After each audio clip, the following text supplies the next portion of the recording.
સુરત શહેર Athwa sub registrar કચેરીમાંથી સન 1961 તથા 1967ના દસ્તાવેજના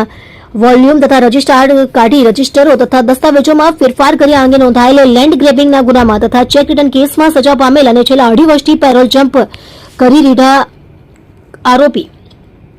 સંજયભાઈ ઉર્ફે એસકે જવાહર શાહને દમણ ખાતેથી પકડી પાડતી સુરત શહેર crime branch police commissioner Shri Surat શહેરનાઓએ વિવિધ ગુનામાં જેલ હવાલે સજા ભોગવતા આરોપી કેદી વચગાળાના પેરોલ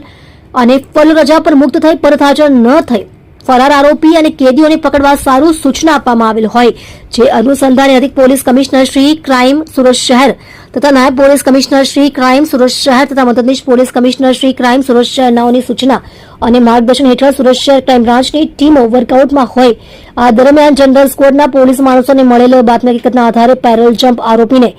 દમણ ખાતેથી પકડી પાડવામાં આવેલ છે. સુરત અઠવા સબ રજિસ્ટ્રાર્ડ કચેરીમાંથી સન 1960ના દસ્તાવેજના વોલ્યુમ તથા રજિસ્ટરો આરોપીએ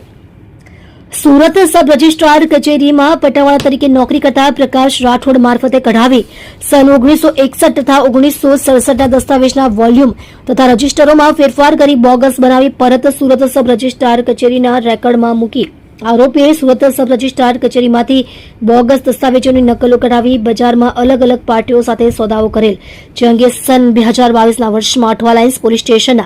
સુરત શહેર ગુનો રજિસ્ટર નંબર 2022 ઇપિકો કલમ 420B 465 467 468 471 477 તથા ગુજરાત જમીન પચાવી પાડવા પર પ્રતિબંધ અધિનિયમ 2020ની કલમ 34135 ક ગ મુજબનો ગુનો દાખલ કરવામાં આવેલ જે ગુનાની તપાસ સુરત શહેર ક્રાઇમ બ્રાન્ચને સોંપવામાં આવેલ હતી. આ ગુનામાં આરોપી સંજયભાઈ ઉર્ફે એસકે જવાહર શાહની ધરપકડ કરી જેલ હવાલે કરવામાં આવેલ.